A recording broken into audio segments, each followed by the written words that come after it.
గుణశేఖర్ చాలా రోజుల తర్వాత తీసిన సినిమా 'యుఫోరియా'. లేట్ చేయకుండా ఈ సినిమా ఎలా ఉంది రివ్యూలు అయితే చూసేద్దాం. దానికంటే ముందుగా ఇప్పటివరకు మన ఛానల్ ఎవరైనా సబ్స్క్రైబ్ చేసుకోకపోతే వెంటనే అయితే సబ్స్క్రైబ్ చేసుకోండి. కథ కోసం మాట్లాడుకుంటే భూమిక ఒక పేరున్న కాలేజీలో ప్రిన్సిపల్.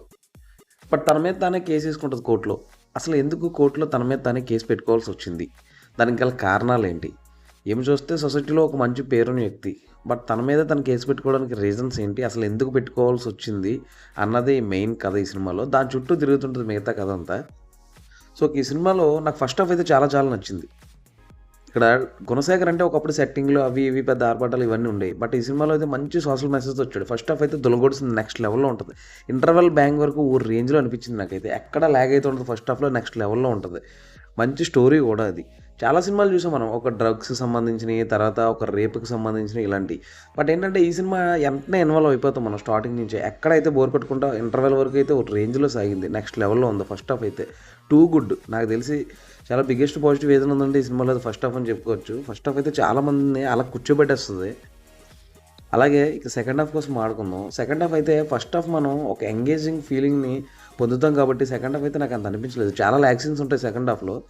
సో పర్లేదు, ఏదో సోసోగా అలా అని అనిపిస్తుంది. బట్ ఏంటంటే సెకండ్ హాఫ్లో కొన్ని ఎమోషనల్ సీన్స్ ఉంటాయి. ప్రీ క్లైమాక్స్ దగ్గరికి వచ్చేసరికి అవి అయితే పర్లేదు న్యాయం చేసి అనిపిస్తాయి.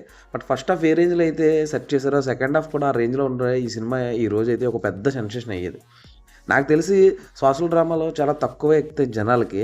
సో ఎవరైతే సోషల్ డ్రామాస్ ఇష్టపడతారో వారికైతే డెఫినెట్గా ఎక్కేస్తుంది ఈ సినిమా. ఇక పాటలు వచ్చేసరికి సరిగా అయితే ఎక్కలేదు. సినిమా ఫ్లోని కట్ చేసిన ఫీలింగ్ అయితే అనిపించింది నాకు. బీజిఎం పర్లేదు, సినిమాకి తగ్గట్టే వెళ్ళిపోయింది.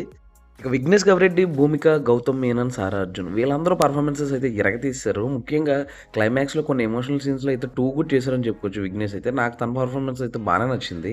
ఇప్పుడు ప్రజెంట్ సొసైటీలో ఏవైతే జరుగుతున్నాయో వాటిని మన కళ్ళకు కట్టినట్టు చూపించారు. అసలు సరైన పేరెంటింగ్ లేకపోతే ఎలా ఉంటుంది వాళ్ళ పరిస్థితి, పిల్లల్ని పట్టించుకోవడం మానేసి ఓన్లీ డబ్బు వెనక పడి లేదా వేరే వేరే ఇతర కారణాల వల్ల వాళ్ళ పెంపకాన్ని గాలికి వదిలేస్తే వాళ్ళు ఏ విధంగా తయారవుతారు, ఎలా బిహేవ్ చేస్తారో, వాళ్ళ ఫ్యూచర్ ఏమవుతున్నారు, ఇది చాలా కళ్ళకు కట్టినట్లుగా ప్రజెంట్ సొసైటీలో ఎలా జరుగుతుందో అవన్నీ చాలా చక్కగా అయితే చూపించాడు. చిన్న తప్పులే కదా అని చెప్పేసి, మన పిల్లలే కదా మనం కాపాడుకోకపోతే ఇంకెలాగని చెప్పేసి వాళ్ళని వెనకేసుకొస్తే వాళ్ళ కెరీర్ ఏ విధంగా తయారవుతుంది అనేది గుణశేఖర్ అయితే ఓ రేంజ్లో చూపించాడు. నాకైతే సినిమా పర్లేదు అనిపించింది. ఫస్ట్ హాఫ్ అయితే టూ గుడ్ ఎక్సలెంట్గా ఉంది. బట్ సెకండ్ హాఫ్ అనగా కొంచెం ల్యాగ్ అన్న ఫీలింగ్ అయితే అనిపించింది. సెకండ్ హాఫ్ కూడా ఫస్ట్ హాఫ్ కన్నా బాగుండుంటే ఓ రేంజ్లో ఉండేది ఈ సినిమా. బట్ ఓవరాల్గా అయితే ఒక మంచి ప్రయత్నం అని చెప్పుకోవచ్చు. ఎందుకంటే ఇలాంటి సోషల్ ఎలిమెంట్స్తో చాలా తక్కువ సినిమాలు వస్తాయి. దట్టు గుణశేఖర్ గారి నుంచి ఇదైతే నేను ఎక్స్పెక్ట్ చేయలేదు. నాకైతే పర్లేదు, వన్ టైం వాచబుల్. ఒక మంచి సోషల్ మెసేజ్, అలాగే ఇంట్రెస్టింగ్ ఫస్ట్ హాఫ్, దీనికోసం అయితే సినిమా చూడొచ్చు. నాకైతే వన్ టైం వాచబుల్ అనిపించింది. సో మీరు కనుక ఈ సినిమా చూస్తే ఏం ఫీల్ అవుతున్నారో కామెంట్ చేయండి. అలాగే సబ్స్క్రైబ్ చేసుకోండి. Thank you.